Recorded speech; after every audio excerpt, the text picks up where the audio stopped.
Didio, va un peu sur le banc, va au banc. Didio, va au banc, s'il te plaît. Va un peu au banc, parce que moi, j'en peux plus. Voilà. Moi, j'ai un gardien, il me fait des arrêts sur penalty, tu vois ce que je veux dire? Donc, Didio, s'il te plaît, quitte. Voilà l'ingratitude née. Hein, l'ingratitude née. Son gardien, il est même pas encore rétabli. Il a 18 points de suture. Ça veut déjà l'envoyer sur le banc. Ouais. Non, après, voilà.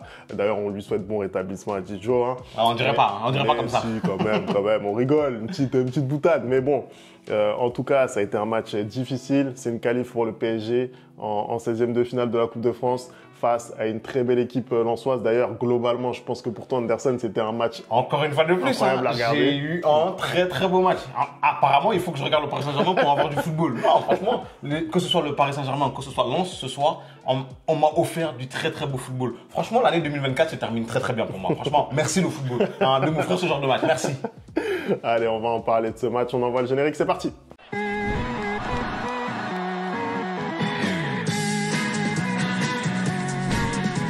Allez, on commence tout de suite ce débrief. Le PSG qui s'en sort, ça a été un match difficile, hein. Très difficile ce match. Honnêtement, je vais te dire, Anderson, je pense que depuis le début de la saison, je ne sais pas si on a été autant mis en difficulté défensivement. On a perdu des matchs, hein, on en a perdu des jolis, notamment en Ligue des Champions. On a perdu contre Arsenal, on a perdu contre l'Atlético, on a perdu à Munich contre le Bayern. Ça fait beaucoup de défaites quand même. Ça fait beaucoup de défaites.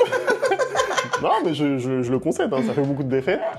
Mais honnêtement, dans ces défaites-là, j'ai pas eu autant l'impression d'avoir été mis en difficulté défensivement. Là, c'est vrai que, je sais pas si tu as eu cette impression-là, mais moi, j'ai senti vraiment une équipe parisienne, en tout cas défensivement, vraiment friable. Après, j'ai eu cette impression uniquement en deuxième mi-temps. Parce que pour moi, la première mi-temps, dans la grande majorité de la première mi-temps, le Paris Saint-Germain a très bien joué, a très bien dominé. Hein. On a eu un Lens qui n'a pas joué comme à son habitude. Hein, parce que je sais à quel point sur cette chaîne, Femi aime cette équipe de Lens. Et moi, j'ai été surpris justement par ce qu'a fait Will Steele en première mi-temps. Parce que j'ai vu une équipe de Lens qui attendait un peu Paris et qui espérait contre-attaquer. Alors qu'en deuxième mi-temps, j'ai vu l'équipe de Lens que je connais. Hein, une équipe de Lens qui n'hésitait pas à jouer. Je pense que à la mi-temps, dans les vestiaires, il a dû leur dire, bah, écoute, perdu pour perdu, essayons au moins de faire quelque chose. Et ils ont affiché un bien meilleur visage en deuxième mi-temps. À plusieurs reprises, ils ont eu l'occasion de punir le Paris Saint-Germain. Hein. Je pense que si,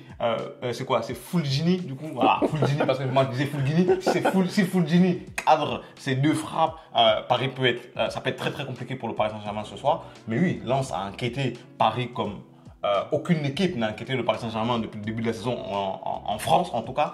En Europe, je dirais pas ça, parce que le match contre Arsenal, j'ai trouvé quand même que on a vu l'écart de niveau qu'il y avait entre le Paris Saint-Germain et Arsenal. Il y avait un écart de niveau, mais je pense qu'ils n'ont même pas eu besoin d'autant d'occasions pour nous punir. Exactement. En fait, ça que je voulais dire. Donc, j'ai été vraiment satisfait dans la globalité du match des Lensois et également des Parisiens, parce que, mine de rien, c'est quand même une force aussi de à chaque fois te manger des vagues comme ça et réussir à résister, même si hein, ils ont concédé ce but en corner. Juste après, ils ont réussi à revenir dans le match et l'égalisation de Gonzalo Ramos qui était rentré quelques secondes avant permet à Paris ensuite de finir le taf pendant les tirs au but. Mais une très belle équipe de Lens, franchement, c'est très bien de voir. Moi, j'aime bien les équipes comme ça qui n'ont pas peur de regarder des grosses équipes droit dans les yeux. Et ce soir, les hommes de Will Steele, c'est ce qu'ils ont fait. En deuxième mi-temps, c'est ce qu'ils ont fait. Ils ont regardé ce Paris droit dans les yeux et ils ont eu à maintes reprises l'occasion vraiment de tuer le match, mais ils n'ont pas été efficaces dans les occasions qu'ils ont eu face au but. Et aussi, j'ai trouvé que dans certains moments, dans les transitions, ils ont fait des mauvais choix. Voilà. Écoute, sur la première période, je partage ton avis sur le fait que globalement on a été au-dessus, hein, on va quand même pas se mentir. Mais c'est vrai que même sur les situations lensoises, bah, on a été beaucoup plus mis en difficulté. On sentait vraiment que les Lensois, à chaque fois que ça piquait, bah, ça piquait fort. Et vraiment, là, par exemple, j'ai en mémoire l'action de Frankowski. La frappe, elle est légèrement déviée, mais si c'est pas dévié, ça fait ficelle, hein, je te le dis tout de suite. Hein. Et c'est vrai qu'il y a 2-3 opportunités comme ça qui voilà, nous ont fait mal. Et nous, en face, en première période, j'ai trouvé pareil. On a été un peu en manque d'inspiration, tu vois, même si on avait le contrôle du ballon, bah, on ne s'est pas procuré énormément d'occasions. Peut-être la plus sérieuse, bah, c'est l'occasion de Marquinhos, peut-être sur le corner. Tu as aussi Désiré Doué aussi. Tu as aussi Désiré Doué, tu as le but refusé également. D'ailleurs, là-dessus, je suis un peu, voilà, j'ai l'impression qu'il n'y a pas hors-jeu d'après. Moi, j'avais l'impression à vitesse réelle qu'il n'y avait pas hors-jeu. Après, quand ils ont arrêté, ils ont fait arrêt sur image. J'ai l'impression que l'épaule de Achraf, elle est quand même devant. Mais bon, quand tu me dis qu'apparemment, quand ils ont remis l'image, on voit que il y a peut-être quelqu'un qui le couvre. Mais oui, moi, de mon point de vue, en tout cas, j'avais l'impression qu'il n'y avait pas hors-jeu. Dans tous les cas, pour moi, c'était insuffisant ce qu'on a produit sur la première période globalement, j'ai trouvé. D'ailleurs, Luis Enrique, on n'en a pas parlé, mais encore une fois, des choix qu'on peut peut-être discuter parce que, encore une fois, il décide de faire confiance à Fabian Ruiz. Encore une fois, un match coup près et qui joue, c'est Fabian Ruiz.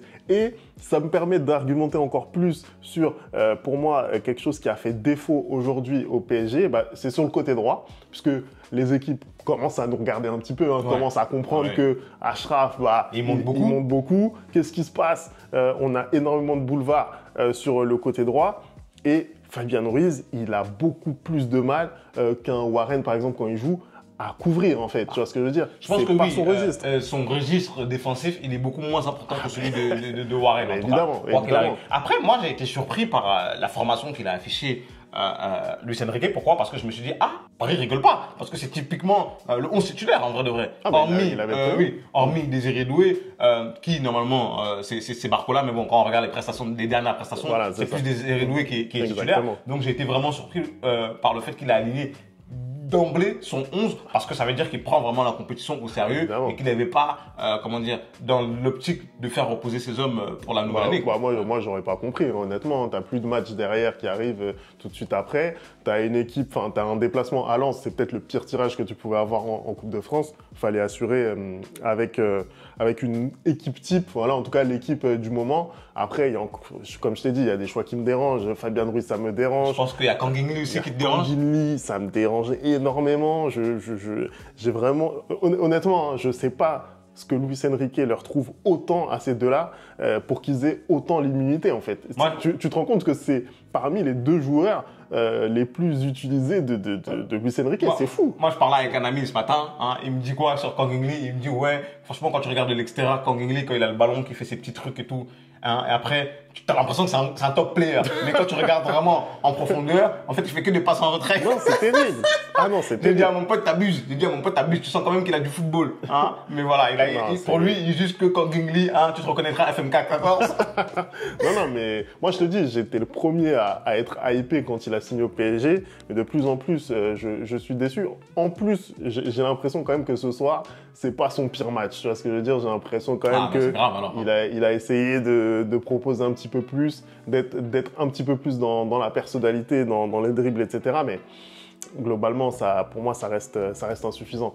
Et donc après, en deuxième période, ce qu'on voit, c'est vraiment énormément de spectacle pour toi, j'imagine. Pour moi, c'est magnifique. Mais pour moi, il y a vraiment eu une perte de maîtrise, tu vois. Et je sais pas ce que t'en as pensé toi, Anderson. D'ailleurs, dites-nous ce que vous en avez pensé dans les commentaires. Mais là, vraiment, il y a peut-être aussi des faillites individuelles. Alors, c'est qu'une fois, on va pas non plus tirer la sonnette d'alarme. Mais tu vois, un joueur comme Pacho, par exemple, je l'ai trouvé énormément mis en difficulté. Je pense que son duel avec Nzola, il a été difficile. Oui, après Mbala Nzola aussi, il a un physique qui fait que c'était très compliqué pour Pacho ce soir. Vraiment, à plusieurs reprises comme ça, il l'a imposé, il lui rentrait dedans, donc il lui imposait vraiment le combat physique et c'était très très difficile pour lui. J'ai vu plein de fois aussi, sur les moments où Lens contre-attaquait, qu'il était un peu en retard, mais heureusement, Paris quand même, avec toute sa ligne défensive, il y a toujours une personne pour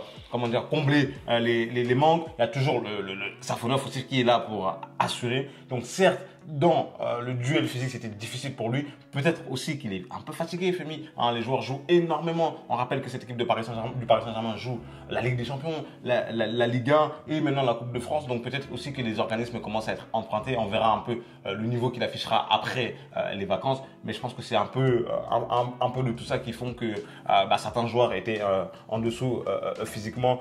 Typiquement, tu prends un Désiré Doué. J'ai trouvé qu'il était un peu moins bon aussi que les dernières prestations, peut-être parce qu'il a aussi pas l'habitude d'enchaîner les matchs avec le Paris Saint-Germain. Je pense que malgré tout, là, cette dernière phase, il a marqué énormément de points. Hein, et surtout quand je vois la rentrée de Barcola. Hein, là, je pense que Femi, voilà. Moi, contrairement à toi, moi, j'avoue quand mes chouchous ont du mal. Hein. Moi, contrairement à toi, j'avoue quand mes chouchous ont du mal. Toi, tu veux toujours pas avouer que tes chouchous ont du mal, non, alors qu'ils sont même pas sur la feuille du match. Mais vas-y, on va pas parler de ça. On va pas parler de ça. Mais oui, je vois que Barcola, il est clairement en train de perdre des points. Après, je pense pas que c'est pour autant qu'il va perdre la confiance de Luis Enrique, surtout quand on voit les mots qu'ont Luis Enrique à son égard en conférence de presse, hein, où il n'hésite pas à aller contre les journalistes. Bon, après, déjà, son personnage va déjà contre les journalistes, mais il n'hésite pas à reprendre les journalistes quand il parle de Barcola qui est en méforme. Donc, je pense que malgré tout, Désiré Doué, même s'il fait un bon match ce soir aussi, je pense qu'il est lié à la fatigue. Bah, il a marqué pas mal de points dans cette dernière phase. Oui, d'autant plus que son compère Ousmane Dembélé, il fait pas beaucoup mieux aujourd'hui. Après, c'est le meilleur en attaque quand même, quoi qu'il arrive. C'est le meilleur en attaque, mais clairement, l'attaque a été moins en vue aujourd'hui. Ça a été beaucoup plus compliqué quand même pour Ousmane Dembélé. En fait, déjà en première mi-temps, pour moi, on le voit très peu. On le voit très Pratiquement peu. Pas. C'est vraiment en deuxième période où il décide un petit peu d'en faire plus, mais c'est vrai qu'à chaque fois qu'il porte le ballon et qu'il est lancé, bah ça fait des différences. Moi je veux qu'il travaille sa finition parce que franchement, cette action où Vitinha lui met le ballon en cloche, en profondeur, parfaitement dosé et qu'il rate totalement le ballon, certes c'est difficile, hein, je ne vais pas dire que c'est pas difficile parce que il n'y a que des gens qui n'ont pas joué au foot qui pensent que cette frappe elle est facile. En plus, il voulait la prendre pied gauche, je pense. Ouais. Donc, mais tout Dembélé que tu es, normalement, tu dois pouvoir à la limite toucher le ballon et à la limite essayer de faire quelque chose. Tu vois, là, rater totalement le ballon comme ça, quand tu t'appelles Dembélé, c'est très très grave quand même. Même si, voilà, c'est pas la pire qu'on a vu rater cette saison. Ah oui, c'est pas la pire qu'on a vu rater cette saison, mais quand même. Et je tiens quand même à souligner que bon, il y a eu des phases où il part en dribble, etc. Il essaye de frapper. Il essaie quand même de trouver le cadre. On sent quand même un petit peu plus d'aptitude à cadrer. Ça reste insuffisant, mais je pense qu'il va enfin dans le bon sens. Non, mais vraiment, il était temps. Mais t'as totalement raison. Anderson, pour moi, il faut qu'on parle du principal artisan de la qualification parisienne. On va pas se mentir. C'est Safonov, bien sûr. Il fait cette séance de tir au but où il sort 2 arrêts. Et puis, il y a ce match qui sort. Comment tu le juges, toi déjà? Écoute, Matvey, il commence à s'imposer. Hein, je suis désolé pour Didio. Hein. Matvey, il commence à s'imposer. Moi, je pense que c'est un poste, moi personnellement, de ma vision du football, je pense que c'est un poste où tu ne peux pas mettre de la concurrence. Donc, à un moment donné, aujourd'hui, Luis Enrique, il va devoir choisir son gardien titulaire.